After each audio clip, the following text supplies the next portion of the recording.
নমস্কার বন্ধুরা, আমি পৃথ্বীরাজ। একটি বিষয়ে কথা না বললেই নয়।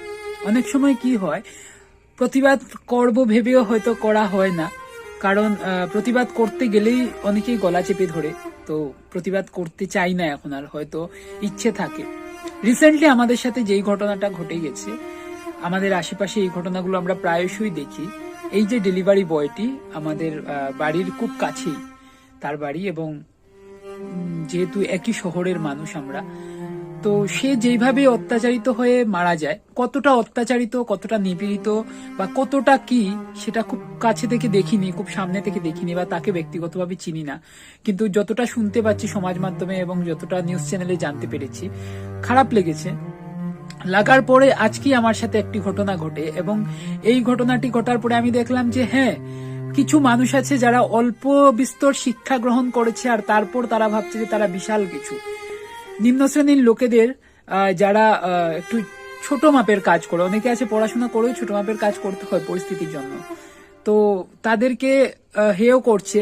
এবং কিছু কিছু লোক ইন্টেনশনালি বসেই থাকে যে আমরা ঝামেলা করবই, আর ঝামেলা করে তারপর কে মরলো কে বাঁচলো আমার দেখে লাভ নেই। আমার মনে হয় তাদের একটা শাস্তি, মানে দৃষ্টান্তমূলক শাস্তি প্রয়োজন, এবং একজনের দৃষ্টান্তমূলক শাস্তি হলেই বোধহয় বাকিরা চুপ করে, মানে ব্যাপারটাকে চুপ করে না থেকে দৃষ্টান্তমূলক শাস্তি হলেই বোধহয় বাকিরা একটু সাবধান হবে, সতর্ক হবে। এই যে ছেলেটার সাথে কি ঘটলো সেটা আমরা দেখতে পেলাম, এবং আজকে ছেলেটা আমাদের মধ্যে নেই, তার জন্য আমাদের খুব খারাপ লাগছে।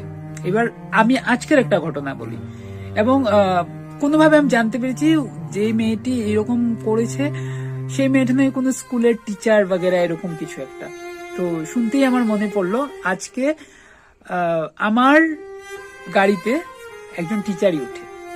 তো যেহেতু আমার গাড়িতে একজন টিচারই উঠে, সে বলেছিল যে আমি এইখান থেকে ওই অব্দি যাব, স্কুল অব্দি যাব, আমি বাকি নামটা আমার নিতে চাইছি না।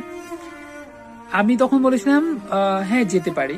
তো উনি বলছেন 20 টাকা ভাড়া, কিন্তু আমি বললাম যে এত দূর অব্দি 20 টাকা নয়। তা উনি নাকি 20 টাকা দিয়ে যান। আমার তো আর কিছু বলার থাকে না, বললাম চলো ঠিক আছে নিয়ে যাই। তারপর কিছুক্ষণ পরে ভাবলাম যে রাস্তাটা ভালো নয়, আমার পক্ষে যাওয়া সম্ভব নয়। তা আমি বললাম না, সম্ভব নয়, আমি নিতে পারবো না। আপনি কিছুটা গিয়ে, মানে কিছুটা এগিয়ে গেলে তো গাড়ি পাবেন, সেইখান থেকে চলে যান, অন্য গাড়ি দিয়ে চলে যান, আমার কোনো চাপ নেই। আমি গাড়িটা থামিয়ে বললাম, এই কারণে থামিয়ে বললাম, কারণ যদি উনার মনে হয় যে পোষাচ্ছে না তাহলে উনি নেমে যাবেন।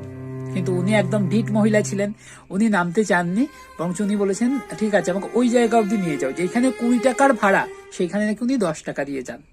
ঠিক আছে, আমি 20 টাকার ভাড়াটা 10 টাকা দিয়ে নিয়ে দিলাম। তার কারণ আরেকজন মহিলা উঠে পড়েন, উনাকে আমি একটু সামনেই নামিয়ে দেবো, কিন্তু উনি 20 টাকা